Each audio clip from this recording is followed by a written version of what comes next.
Hello, जय हिंद दोस्तों। शिक्षक भर्ती परीक्षा 2.0 बीपीएससी और सक्षमता परीक्षा में आपका स्वागत है। आज के एपिसोड में हम लोग हिंदी सब्जेक्ट से संबंधित कुछ महत्वपूर्ण प्रश्न को लिया है और इस चैप्टर का नाम है समास। अगर आप किसी भी ग्रेड की तैयारी कर रहे हैं, चाहे वो 1 to 5 हो, 6 to 8 हो, 9 10th हो, 11 12th हो, तो इसमें 30 नंबर जो आपका क्वालिफाइंग पेपर है, बाकी 9 अंकों या 8 से 9 अंकों की जो इंग्लिश परीक्षा होगी, इसको छोड़ करके जो हिंदी की क्वेश्चंस रहेगी, व्याकरण की रहेगी, इसमें समाज से संबंधित प्रश्न भी समाहित होगा। इसलिए हमने सोचा है कि क्यों ना समाज को भी पर एक वीडियो बनाया जाए। इसमें आज हम लोग समाज के बारे में ही पढ़ेंगे और इससे संबंधित क्वेश्चंस जो है एग्जामिनेशन में बनता है। चलिए सबसे पहले हम लोग जानेंगे कि समास क्या है। तो दो या दो से अधिक ज़्यादा शब्द मिलकर एक नए शब्द की रचना करते हैं, तो ऐसे शब्द को हम समास कहते हैं। यानी जो दो या दो से अधिक शब्द मिल करके, यानी जब दो या दो से अधिक शब्द मिल करके एक नया शब्द की रचना करता है, तो नए शब्द को ही हम लोग समास कहते हैं। और दो शब्दों का संक्षिप्त, दूसरी भाषा हम लोग कह सकते हैं, दो शब्दों का जो संक्षिप्तीकरण है वही है समास। और समास के 6 भेद होते हैं, जिसमें तत्पुरुष है, द्वंद्व है, द्विगु है, बहुव्रीहि है, कर्मधारय है। कर्मधारय और बहुव्रीहि मिलता जुलता है, लेकिन इसमें भिन्नता है।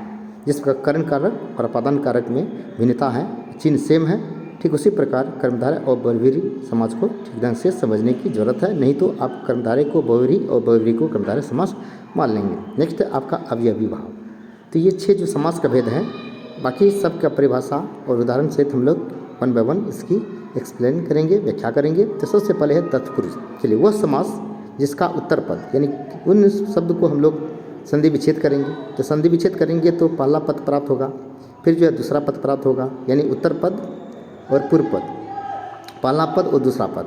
तो वह समास जिसका उत्तर पद यानी जो दूसरा पद है वह प्रधान होता है, उसका जो है दूसरा पद प्रधान होता है, और पहला पद यानी पूर्व पद गौण होता है। जो भी अर्थ निकलता है दूसरे पद का निकलता है, और पहला पद यानी गौण होता है। तो ऐसे समास को हम लोग तत्पुरुष समास कहते हैं। जैसे मान लो राजकुमार है, तो राजकुमार का मतलब हो गया राजा का कुमार, राजकुमार यानी राजा का कुमार। दूसरा है तुलसीकृत, यानी तुलसी द्वारा जो कृत है, बना हुआ है, उसको तुलसीकृत कहते हैं। और प्रेमातुर है, यानी जो प्रेम से आतुर है, प्रेमातुर। गंगा जल का मतलब है गंगा का जल, यानी इसमें कारक का चिन्ह आया। किसी में का, किसी में के द्वारा जो करण कारक है, किसी में से यानी करण कारक द्वारा, किसी में गंगा का जल यानी गंगा का जल यानी संबंध कारक है। तो यानी कर्ता का चिन्ह आया ने, कर्म का आया को, ठीक है ना। जैसे है मूर्तिकार, यानी मूर्ति को बनाने वाला, जिसको मूर्तिकार कहते हैं, तो इसमें भी कर्म कारक का चिन्ह है। करण कारक का होता है से या द्वारा, जो जुड़ने के संबंध में होता है, विच्छेद की स्थिति में नहीं, बल्कि वियोग की स्थिति में नहीं, बल्कि संयोग की स्थिति में, जुड़ने के संबंध में। जैसे के द्वारा, जैसे मैं कलम से लिखता हूँ, मुख से खाते हो, यानी तुलसीदास, यानी तुलसी रचित, यानी तुलसी के द्वारा जो रचा हुआ है, रचित है, लिखा हुआ है, उसको तुलसी रचित कहते हैं। और संप्रदान होता है के लिए, जैसे पिता अपने पुत्र के लिए धन कमाता है, तो के लिए, ये भी कारक का चिन्ह है। तो अपादान का होता से, यानी विच्छेद होने की स्थिति में। संबंध का मतलब हो गया काके की। तो अधिकरण का मतलब हो गया मेय पर, ठीक है ना, तो उसको कारण। अगर हम लोग पंचवटी बोलेंगे या राजकुमार बोलेंगे तो तुलसीकृत करेंगे, यानी तुलसी द्वारा जो कृत है, प्रेम से जो आतुर है, गंगा से, यानी कारक का चिन्ह से संबंधित जो है। जैसे कर्ता तत्पुरुष हम लोग कहेंगे, कर्म तत्पुरुष करेंगे, तो कर्ता कर्म करण संप्रदान अपादान संबंध अधिकरण को अच्छी तरह से आप समझ जाइए, तो आप आसानी से जो है तत्पुरुष का आप जो है कर लेंगे, सिलेक्शन कर लेंगे कि कौन आपका तत्पुरुष हो सकता है। इसके लिए आपको कारक के चिन्ह को समझना जरूरी है।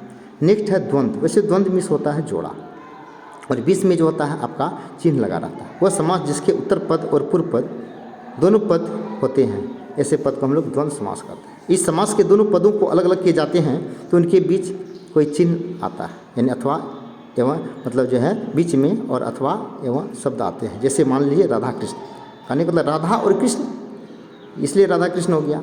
पति पत्नी मतलब हो गया पति और पत्नी, दोनों की भूमिका है। पूर्व पद और उत्तर पद दोनों को समान अर्थ रखता है। भाई बहन मतलब भाई और बहन, सीताराम का मतलब सीता और राम।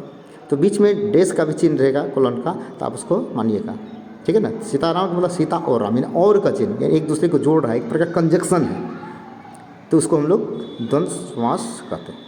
जैसे दाल भात लिख देंगे, दिन रात हो गया, सुबह शाम हो गया, ऊपर नीचे हो गया, इधर उधर हो गया, तो ये सब क्या, बायां दायां हो गया, तो ये सब क्या हो गया, तो द्वंद्व समास हो गया, ठीक है ना। जैसे राधा कृष्ण, पति पत्नी। इसमें एग्जाम्पल से पूछा जाता है निम्नलिखित में से कौन सा द्वंद्व समास का उदाहरण है। एग्जाम्पल दे देगा इसमें कौन सा समास है। तो नेक्स्ट है द्विगु।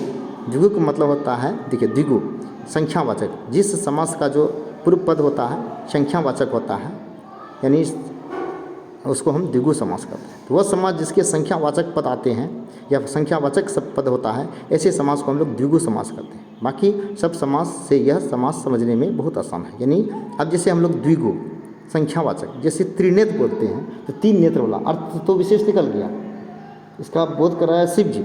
लेकिन कुछ शब्द ऐसा है जैसे चतुर्भुज है, त्रिभुज है, पंचानन है, तो ये सब जो है आपका द्विगु समास है, क्योंकि पहला शब्द यानी पूर्व शब्द जो है आपका संख्यावाचक है। जैसे नवरत्न, नव मतलब हो गया नौ, रत्न मतलब रत्न, यानी 9 रत्नों का समूह है, 9 जेम्स है। दोपहर यानी दोपहर, दोपहर मतलब दोपहर के बीच है, मॉर्निंग और शाम के बीच का समय है। पंचतंत्र मतलब 5 तंत्र है, यानी पंच मतलब होता है 5, दो मतलब हो गया 2, नव मतलब त्रिभुज चतुर्भुज, ये सब पंचभुज, ये सब जो है संख्यावाचक। सप्ताह यानी 7 दिन, शताब्दी मतलब 100 साल, यानी पहला शब्द को आप यानी इन शब्दों का संधि विच्छेद कीजिएगा, जो पूर्व पद आएगा वह संख्यावाचक है। तो संख्यावाचक शब्द जो है आपका क्या होता है, द्विगु होता है। जिस प्रकार समास का जो पूर्व पद और उत्तर पद की समान भूमिका होती है, अब बीच में अगर उसको हम विभाजन करेंगे तो बीच में और का चिन्ह आएगा या डेश का चिन्ह आएगा, जैसे हम द्वंद्व समास कहेंगे। और कारक से संबंधित जो है आपका तत्पुरुष हो गया। अब है बहुव्रीहि, तो बहुव्रीहि से पहले आपको कर्मधारय भी समझना जरूरी है। तो बहुव्रीहि क्या होता है, तो वह समास जो अपने पूर्व पद को छोड़ करके और विशेष अर्थ का यानी पूर्व पद उत्तर पद को छोड़ करके एक विशेष अर्थ का बोध कराता है, और इसी पूर्व पद उत्तर पद में जो है विशेष अर्थ का बोध नहीं करा करके वहीं तक सीमित रहता है, तो उसको कर्मधारय समास हम लोग कहते हैं। और जब विशेष अर्थ का बोध कराता है तो उसको हम लोग बहुव्रीहि समास कहते हैं। यानी कहने का मतलब हो गया वह समास जिसके दोनों पद यानी पूर्व पद और उत्तर पद यानी पूर्व पद और उत्तर दोनों ये मुख्य नहीं होते हैं, बल्कि समास उसके अर्थ के अलावे संकेत कुछ दूसरे शब्द की ओर करते हैं। तो ऐसे समास को हम लोग बहुव्रीहि समास कहते हैं। जैसे मान लगा बोलता चक्र पानी, चक्र है मतलब चक्र पानी, पानी मतलब हाथ, जिसके हाथ में चक्र हो चक्र पानी, यानी पानी यानी हाथ हो गया, जिसका अर्थ हो गया विष्णु, भगवान विष्णु। अब है दशानन, 10 है जिसके आनंद, आनंद यानी 10 मुख वाला, यानी 10 मुख जिसको रावण कहते हैं। अब है पंकज, पंख में या कीचड़ में जन्मा हुआ, विशेष अर्थ हो गया कमल। लंबोदर, लंबा है जिसका उदर, उसको लंबोदर, तो विशेष अर्थ हो गया गणेश। बिना पानी यानी जिसके हाथ में बिना हो उसको बिना पानी कहते हैं। तो ये जैसे चक्र पानी से विष्णु भगवान का बोध होता है, बिना पानी से जो आपका माता सरस्वती का बोध होता है। गजानन, गज के समान जो आनंद हो, गणपति जिसे हम लोग लंबोदर भी कह सकते हैं। मुरलीधर, मुरली है जिसके धरण की है, यानी श्री कृष्ण हो गया। तो ये सब समास जो है आपका बहुव्रीहि समास हुआ, क्योंकि ये दोनों यानी पूर्व पद उत्तर पद दोनों अपने समान अर्थ को छोड़ करके विशेष अर्थ का बोध कराते हैं, इसलिए इसी समास को हम लोग बहुव्रीहि समास कहते हैं। और इसी से मिलता जुलता है आपका कर्मधारय, जिसका कर्म प्रधान होता है, वह समास जिसका पहला पद विशेषण होता है और दूसरा पद एक विशेष होता है। ऐसे समास को हम लोग कर्मधारय समास कहते हैं।